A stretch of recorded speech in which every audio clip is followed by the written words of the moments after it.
بسم اللہ الرحمن الرحیم۔ الحاد کا رد کیا، گمراہ فرقوں کا رد کیا، اور یہ ایک ایسی خوبی ہے جو علماء کی زینت اور علماء میں ہونا چاہیے، اور وہ باطل پر قہر بن کر برسے تاکہ ہر دور میں حق بالکل پاک صاف رہے، بالکل نکھر کر موجود ہو، اور وہ ملاوٹیں اور وہ جو مشبوہ چیزیں جو اس قسم کے ملحدین دین اسلام میں داخل کرتے ہیں اپنے آپ کو اس سے بچا سکیں، دنیا کو بچا سکیں، لوگوں کی حفاظت کر سکیں، ان کے عقیدے کا، ان کے ایمان کا تحفظ کر سکیں۔ اور یہ توفیق اللہ تعالیٰ جس کو عطا فرماتا ہے وہی در حقیقت اس بات کا اہل ہے کہ وہ دین کی ترجمانی کرے، حق کی ترجمانی کرے۔ اور امیر عمر کے قول کے مطابق کوئی بندہ اس وقت تک کامیاب داعی نہیں بن سکتا جب تک وقت کی جاہلیت کو نہ پہچانتا۔ اور آج کی جاہلیت دعات ہے، مبہم دعات، مجہول دعات، جن کا مشرب معلوم نہیں، جن کی تحصیل معلوم نہیں، جن کے مشائخ معلوم نہیں، جن کا منہج معلوم نہیں۔ صحابہ نے پوچھا نبی علیہ السلام، صحیح بخاری کی حدیث ہے، ہم شر میں تھے، اللہ آپ کو لایا اور خیر میں آ گئے، ہم نے آپ کی اتباع قبول کر لی اور خیر آ گئی، یہ دور، یہ زمانہ خیر سے بھر گیا۔ اس خیر کے بعد دوبارہ شر ہوگا؟ فرمایا کہ ہوگا۔ اس شر کے بعد پھر خیر آئے گی؟ فرمایا کہ آئے گی۔ اس خیر کے بعد دوبارہ شر آئے گا؟ فرمایا کہ آئے گا۔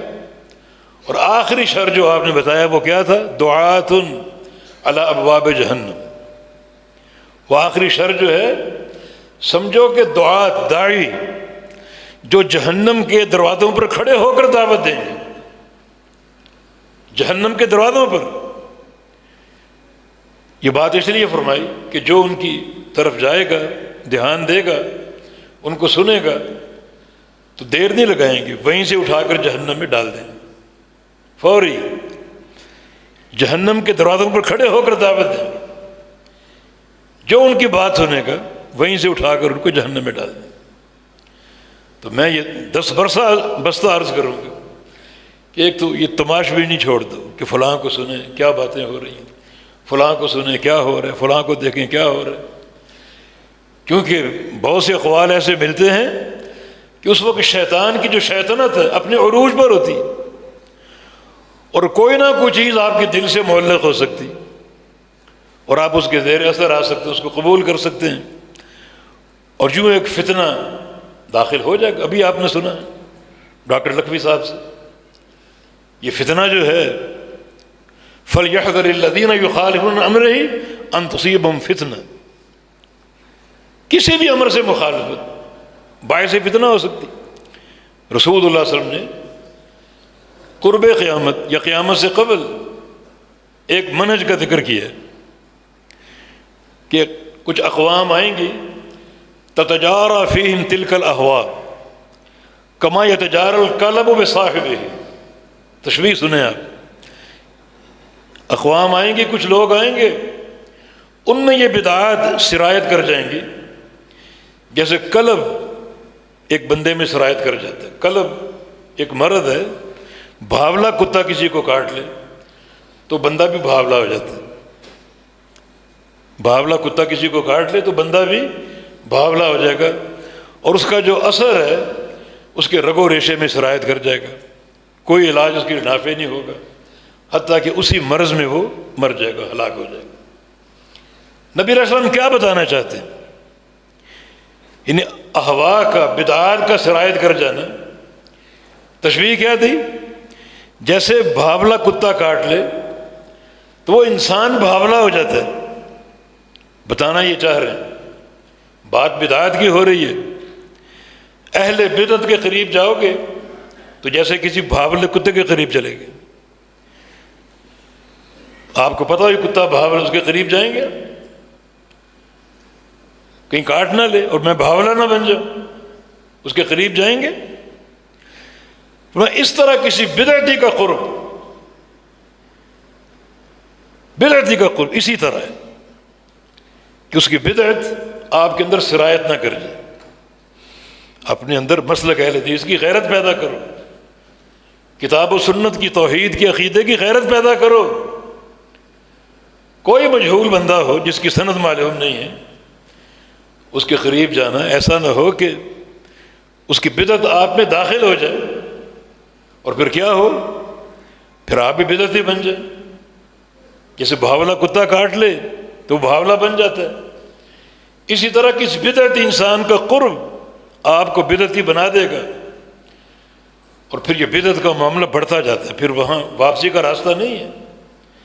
وہ بصرہ کی مسجد میں جناب عبداللہ بن مسعود رضی اللہ عنہ اس حلقے کو دیکھے جو اجتماعی ذکر کر رہے تھے، سامنے کینکریاں پڑی ہیں، ایک ان کا امیر ہے اور وہ گن رہے 100 دفعہ سبحان اللہ کہو، 100 دفعہ الحمدللہ کہو، 100 دفعہ لا الہ الا اللہ کہو، اور 100 دفعہ اللہ اکبر کہو، اور لوگ کرتے جا رہے ہیں اجتماعی ذکر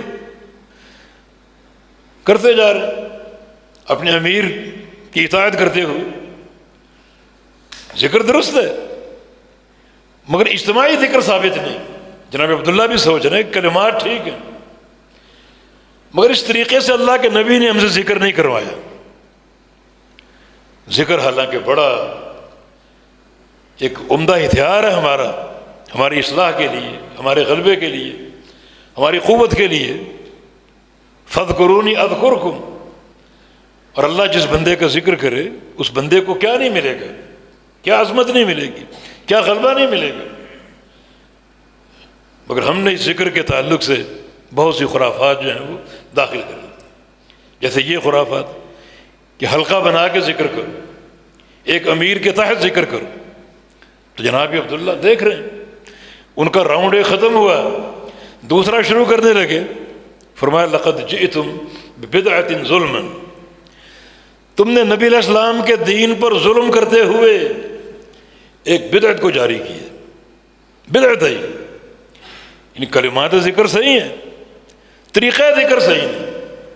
بھی طریقہ بھی دیکھا جائے گا نا. دین اسلام ہر چیز نبی علیہ السلام کی ہدایت اور آپ کی تعلیمات کے تابع ہوگی تب وہ قابل قبول ہوگی. ذکر بہت اچھا ہے، چاروں کلمات افضل الکلام ان کو کہا گیا.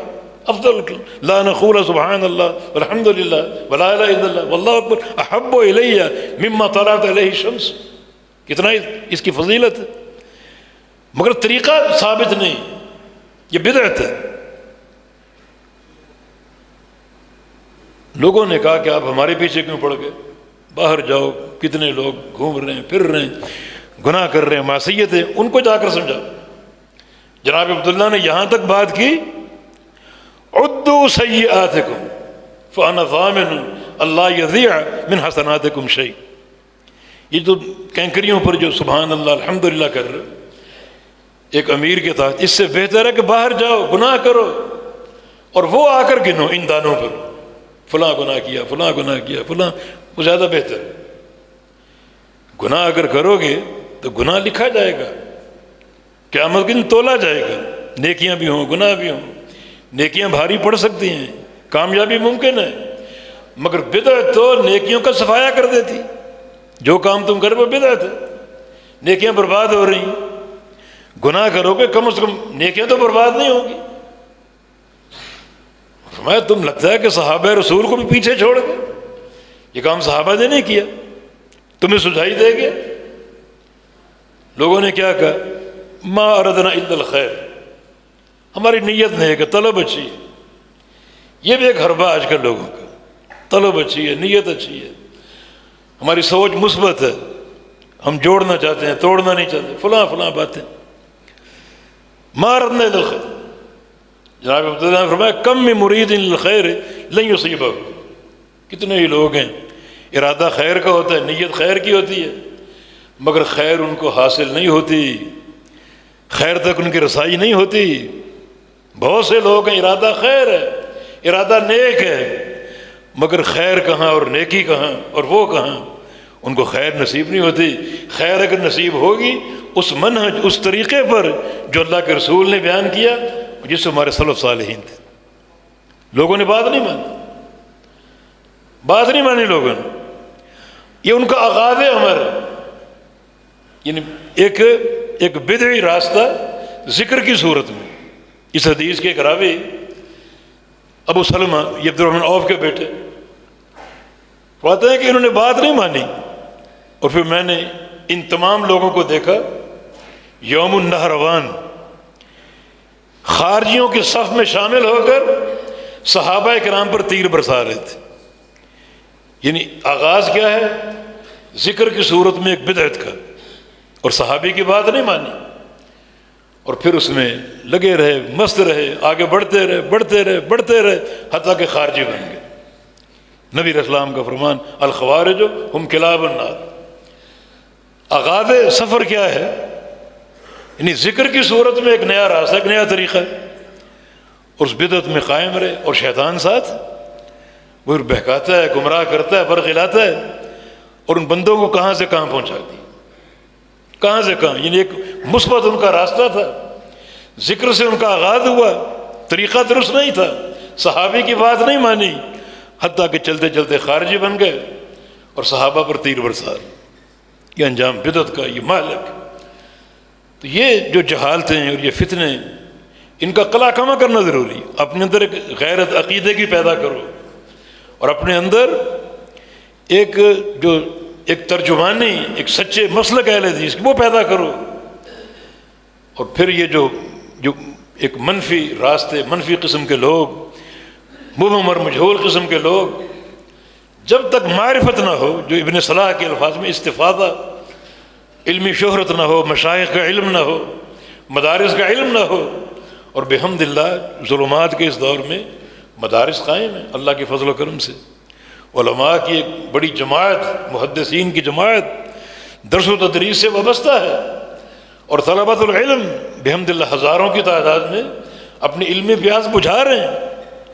ان علماء پر ارتکاز کیا جائے، ان محدثین پہ ارتکاز کیا جائے، ان شیخ الحدیث پہ ارتکاز کیا جائے، تاکہ جو منہج حق ہے وہ آشکارا ہوتا رہے، بیان ہوتا رہے، اور اللہ تعالیٰ اس قوم کو، اس امت کو گمراہی سے، بدعات سے، خرافات سے، الہات سے بچائے رکھے اور محفوظ رکھے. امام بخاری رحمہ اللہ کا یہ مقصود آخری باب سے، یہ صحیح بخاری جہاں حدیث کی کتاب ہے، جہاں لغت کی کتاب ہے، جہاں قرآنی آیات کی کتاب ہے، وہاں گمراہ فرقوں کی رد کی کتاب نہیں. ہر دوسرا ترجمہ الباب کسی فرقے کی تردید، اور بڑا خاموش رد ہے، بڑا خاموش. تو اس منہج کو سیکھو نا امام بخاری رحمہ اللہ سے. ہم بھی اپنے اندر یہ پیدا کریں، الہات کا قلع کما کریں، اور جو منہج حق ہے، جو اللہ کے نبی نے دیا، صحابہ تھے، تابعین تھے، اور ائمہ محدثین تھے، اس پر قائم بھی رہیں اور اس کی دعوت بھی دیں.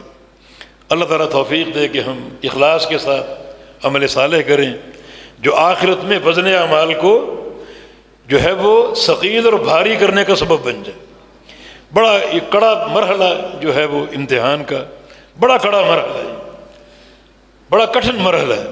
یہاں بڑے بڑے لوگ گر جائیں گے، تعداد اعمال کا حساب ہوگا، اعمال گنے جائیں گے، لوگ بڑے کامیاب بھی ہوں گے، نمازیں پوری ہیں، روزے پورے ہیں، زکوٰۃ پوری دی ہے، بلکہ ایسے لوگ بھی تہجد بھی پڑھے، اور جناب نفلی روزے رکھے، اور جناب ہر قسم کے نوافل ادا کیے، تعداد میں کامیاب ہیں، بلکہ اضافہ ہے نوافل کا اور عبادات کا. لیکن آگے بڑھو، حساب پورا نہیں ہوا، ان اعمال کو تولو، ان کے تہجد ہیں، ان کے فرائض ہیں، ان کے نوافل ہیں، روزے ہیں، زکوٰۃ ہے، حج ہے، عمرہ، ان سب کو تولو، وزن کرو، ان کا وزن کرو. بڑا کڑا مرحلہ، اور بیشتر لوگ یہاں گر جائیں گے، ناکام ہو جائیں گے. تعداد میں کامیاب تھے، وزن میں ناکام ہو جائیں گے، کیونکہ وزن اعمال جو ہے وہ ان دو شرائط کے ساتھ جو اللہ کے نبی نے بیان کیا، جہاں سے صحیح بخاری کا آغاز ہو، باب بدل وحی اور انما الاعمال بالنیات. یہ دو چیزیں ہر عمل کے لیے اساسی شرط ہے. من عمل عملا لیس علیہ امرنا فہو رد، پہلی شرط، اور دوسری انما الاعمال بالنیات. تو خالی عمل کافی نہیں، بلکہ ان دو جو معیار عمل کے جو دو شرائط ہیں ان کا حساب ہے، اور وہ چیک کرنے کے لیے میزان. اس ترازو میں یہ صلاحیت ہے ہر نیکی کو تولے ان دو شرائط کے ساتھ، اخلاص ہے یا نہیں، اور اللہ کے نبی کی سنت کی اتباع ہے یا نہیں. اتباع اگر موجود ہے اور ساتھ اخلاص بھی موجود ہے تو عمل بڑا بھاری ہو جائے گا، اس کے الگ نظائر اور الگ اس کے شواہد ہیں۔ اور اگر کوئی چیز مفقود ہے، اخلاص ہے لیکن سنت کی اتباع نہیں ہے، سنت کی اتباع ہے مگر اخلاص نہیں، اس عمل کی کوئی قدر و قیمت نہیں۔ رب سمین لا یذل عند اللہ جناح بعوضہ، صحیح بخاری کے الفاظ ہیں، بہت سے بھاری بھرکم لوگ اپنے اعمال سمیت اس میزان میں ڈالے جائیں گے، ان کو تول کے دیکھو، جب تولا جائے گا ان کا وزن، ان کی نیکیوں کا وزن، ان کے حج عمرے کا وزن، ان کی نمازوں کا وزن مچھر کے پر کے برابر بھی نہیں ہوگا، سب برباد، کسی چیز کی کمی، یہ اخلاص نہیں، یہ سنت کی اتباع نہیں۔ تو بڑے لوگ یہاں گر جائیں گے، بڑے لوگ۔ تو پھر اس کا یہاں درس ہمیں یہ دیا جا رہا ہے کہ ہم اپنے ہر عمل کو بڑا چکنا ہو کر انجام دیں، اخلاص بھی ہو، اور ہر عمل میں نبی علیہ السلام کی سنت کا رنگ ہو، سنت کی خوشبو ہو، اور سنت کا نور ہو، منور ہو وہ عمل آپ کی سنت کے نور سے، اور ساتھ وہ عمل منور ہو اخلاص کے نور سے، تاکہ قیامت کی کامیابی حاصل ہو جائے۔ وہ آیت کریمہ بخاری کی دلیل ہے، اور آگے وہ حدیث ابو ہریرہ رضی اللہ عنہ کی، کلمتان حبیبتان الی الرحمن خفیفتان علی اللسان ثقیلتان فی المیزان سبحان اللہ بحمدہ سبحان اللہ العظیم، کہ یہ دو کلمے یعنی دو جملے، دو کلام اللہ کو پیارے ہیں، اللہ کو محبوب ہیں، رحمان کو محبوب۔ امام بخاری جو آخری حدیث لائے ہیں اس میں بھی مطابقت ہے کتاب و توحید کے ساتھ، حبیبتان سے اللہ تعالیٰ کی صفت محبت ثابت ہو رہی ہے، الرحمن سے اللہ کا نام رحمان اور صفت رحمت ثابت ہو رہی ہے۔ اور بہت سے لوگ ہمارے پاکستان میں اکثریت ان دو صفات کو نہیں مانتے، یہ محبت اور رحمت، یہ معنی اس کا ارادہ ہی نام ہے، صفت کو مسخ کر کے رکھ دیا۔ اللہ تعالیٰ صفت محبت سے متصف ہے اور صفت رحمت سے متصف ہے، نہیں ارادہ ہی نام۔ یہ صفات جناب انفعالی ہیں، تغیر کو مستلزم ہیں، رحمان تغیر سے پاک ہے۔ بھائی یہ باتیں تب ہوتی ہیں جب رحمان کی صفات ہوں مخلوقات کی صفات جیسی۔ رحمان کا محبت کرنا کیسا ہے، رحمان کا رحمت کرنا کیسا ہے، جیسا اس کے لائق ہے۔ کیا ہمارے جیسا ہے؟ نہیں، کیونکہ لیس کمثلہ شیء، اس جیسی کوئی چیز، وہ تشبیہ سے پاک ہے۔ وہ محبت کیسی کرتا ہے؟ جیسا اس کے لائق، رحمت جیسے اس کے لائق ہے۔ تشبیہ کہاں پر ہے؟